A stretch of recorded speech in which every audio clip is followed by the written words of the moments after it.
แห่นี่ก็มีประวัติมีการพื้นการเล่าสู่กันฟังแต่ดึกดำบรรพ์ของชนเผ่ากะโมนะเพราะว่าชนเผ่ากะโมในอดีตนะเป็นชนเผ่าหนึ่งที่ว่าอาศัยในการเฮ็ดไทยปลูกข้าวปลูกเผือกปลูกมันในการเฮ็ดไทยหั่นก็แต่ละครอบครัวก็มีการไปนอนให้เพื่อทำการผลิตเนาะหลังจากที่ว่าเก็บเกี่ยวผลผลิตสำเร็จแล้วบางครอบครัวผลสำเร็จหลังจากฮอดมือฮอดยามแล้ว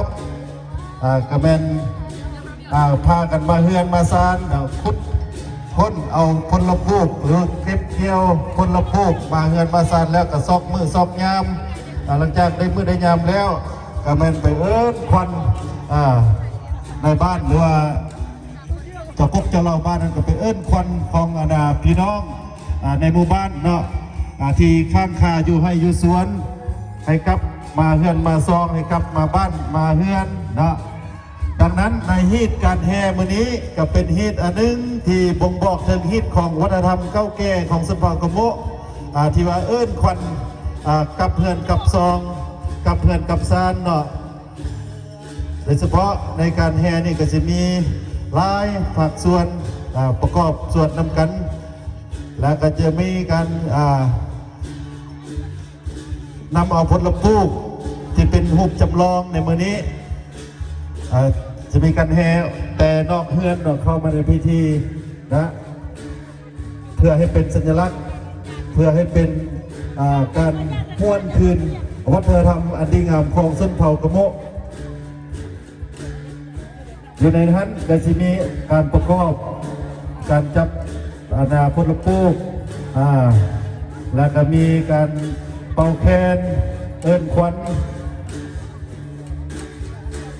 นะอันนี้เป็นฮีตของวัฒนธรรมของชนเผ่ากะโมหลังจากมาฮอดเฮือนฮอดซานแล้วตองแกนวงเพิ่นก็จะประกาศสังกาศว่าโอ้ปีนี้พวกเราได้สำเร็จเสร็จสิ้นในการเก็บกู้ผลผลิตเป็นที่เรียบร้อยหลังจากนั้นพวกเขาก็มีการม้วนซืนเฮ็ดบุญเริ่มปดปีเก่าต้อนรับปีใหม่ตามฮีตของวัฒนธรรมที่เคยปฏิบัติแต่ละครอบครัวอันนี้เป็นวัฒนธรรมของชนเผ่าเขาหลังจากนั้นก็มีการม้วนซืนมีขับมีลำมีขับมีเจิมมีการกินเยี่ยมยามเฮือนนี้เฮือนนั้นอยู่ในหมู่บ้านนะในอดีตแต่การผ่านมามาฮอดปัจจุบันนี้ฮีตเก่าเหล่านั้นก็ยังปฏิบัติอยู่คือเก่าแต่ละครอบครัวก็ยังเฮ็ดคือเก่าก็คือกับครอบครัวของท่านบุญธรวันนี้เพิ่นก็ได้เฮ็ดฮีตเฮ็ดคลองเป็นที่เรียบร้อยอยู่ในเฮือนของเพิ่นแต่ก็ยังมีการเอิ้นควันลูกหลานเอิ้นควันทุกตระกูลที่อยู่ในตระกูลของเพิ่นกับเฮือนกับซองมาอยู่นำลูกนำเต้ามาอยู่เฮือนอยู่ศาลนะอันนี้เป็นการเบาย่อๆในการเฮ็ดบุญเรื่องของชนเผ่ากะโมบุญเรื่องของชนเผ่ากะโมนี่จัดตั้งปฏิบัติทุกปีระยะเดือนเจียงเดือนนี้นะ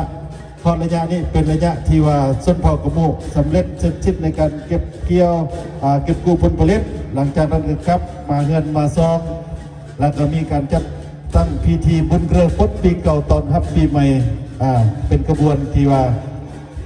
กว้างขวางทั่วประเทศนะทุกครัวเฮือนบนใดที่มีพี่เฮือนก็ต้องได้เฮ็ดบุญเรือนะ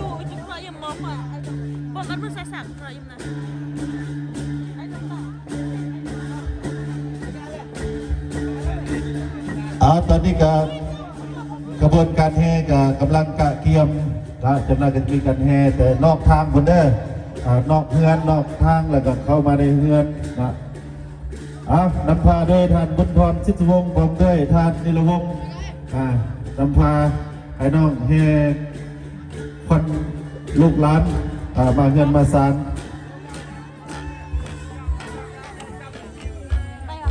จับปีรจับมาพื้นเลิกว่าคนผลิตที่ว่านี่บูยังบูโม่เบอร์ยังบูยังจับมองใดแล้วกลับมาไว้มองเก่าเด้อผู้ใดจับอยู่ใส่เลยชื่อเด้อเพราะว่าเขาได้ย่องไว้แล้วเพื่อถ่ายรูปได้จับอยู่ใส่แล้วก็ไปวางมองนั้นนะสำหรับยืนนิ่งเนี่ยมาไว้ทางหลังเวทีโคศกเด้อยานรังยานกันยะตีฟอนไลน์กระบองนี่ฟอนไลน์กระบองเด้ออย่าลืมเด้อฟอนไลน์กระบองนี่เป็นหินเป็นคลองนี่ อ่า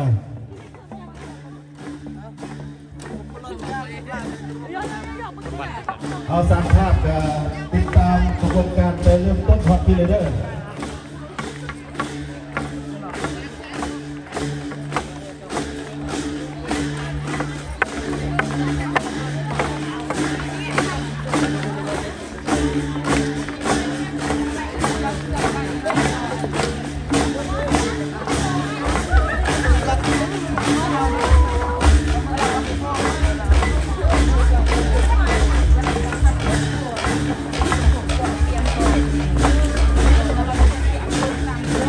จับกุ้งมองคนร้าน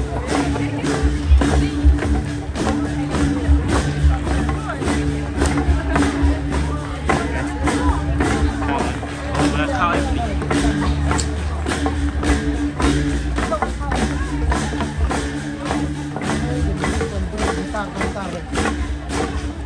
บูเลยยังบูเลยแต่งคนบูเลยตั้งขึ้นเลย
เที่ยงเยี่ยงน่ะเอ้ยจับก่อนแล้วแวกได้น่ะจูบกไปละแวกบะเบ้ง ไม่จุ๊บเกียร์เลย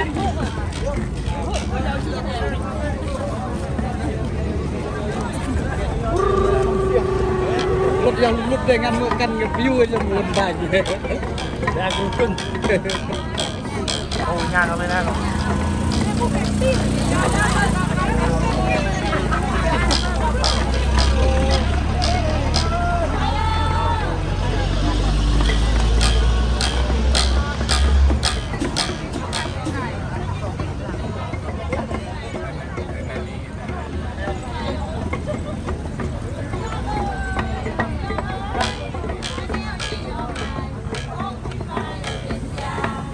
เปลี่ยนท้ายไหนอ่ะเปลี่ยนท้ายไหนอ้วนจับท้ายยังเลย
เ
อั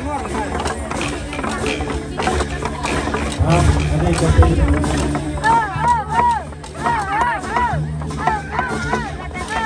ทางซ้ายทางซ้ายในรูปทางซ้ายได้ลองมันมัน จะมาแล้วจับท้องอีกแล้ว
เป็นร้อยเป็นพันปีนี่คือนี่เป็นการยันรอดเป็นเพื่อทำเป็นอ่างเป็นอ่างนอนก่อนวันเมื่อเรียตามตรงกี้คือปกมงสมย่อนี่เปิดนอกเปิดเปลือกเปิดมูลเปิดกี้ตามตรงกี้คือดูแลเมียนั่งกลางเมียรุ่นพอมึงงอกมางอกงอกของเรางอกแบบผู้คอยโว้งได้มือสกี้ซะ เรียนเยอะจับดามเป็นประโยชน์ใช่ไหม มันก่อนแรงที่ผู้คอยโว้งได้ยอมว่าการเป็นต้นรักกับมือคนเดียวผมปักมาแล้วมาได้แล้วทำขึ้น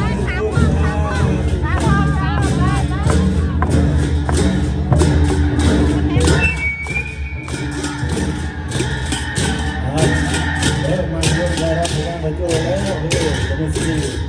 มันก็จะมาเรื่องของกินจะปวดจะมากินกันแต่งานเป็นสิ่งที่เราอยากจะโตแล้วตอนนี้ก็จะเอาเรื่องที่เราเป็นนะ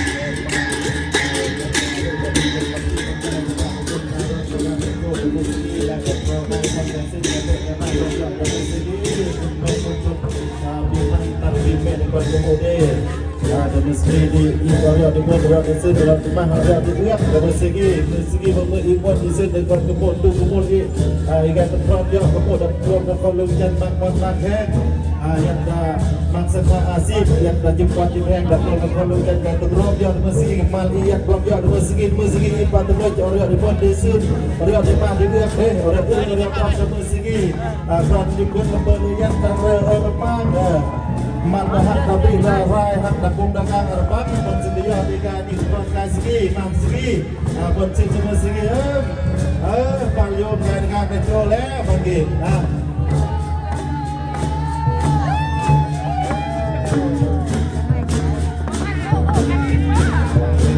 อันนี้ก็เป็นการ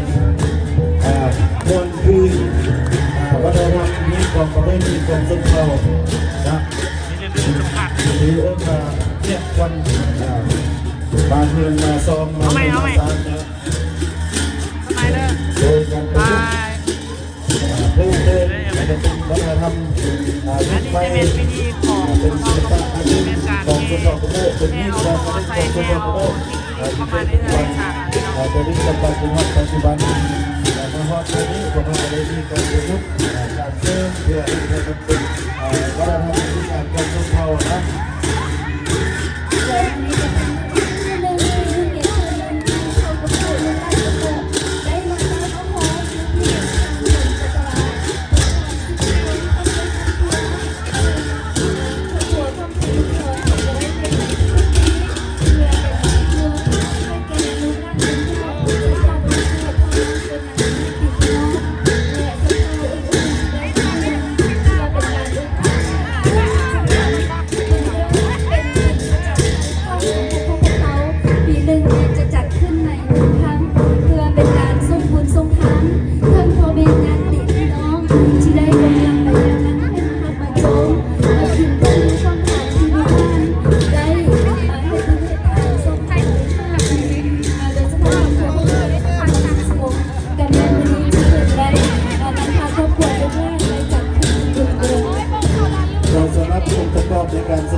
ของเป็นวัฒนธรรมของสุพรรณเป็นดึกดำบรรพ์นะแชร์ข่าวญาติชาวบ้านลูกอาจารย์ปัญญาผู้สุขุลดีนี้ของวัฒนธรรมในการมุ่งมั่นจะต้องมีสิ่งน้องกันเลยบ้านเราเป็นคนแดงลาดมาวัฒนธรรมลาดมาการท่องเที่ยวอย่างการที่มันดีเราต้องมียามดีพงเที่ยวพงยีนี้อีกว่าจีพุทธกุโมเดมวนซึมจะเกิดพัฒนาเติม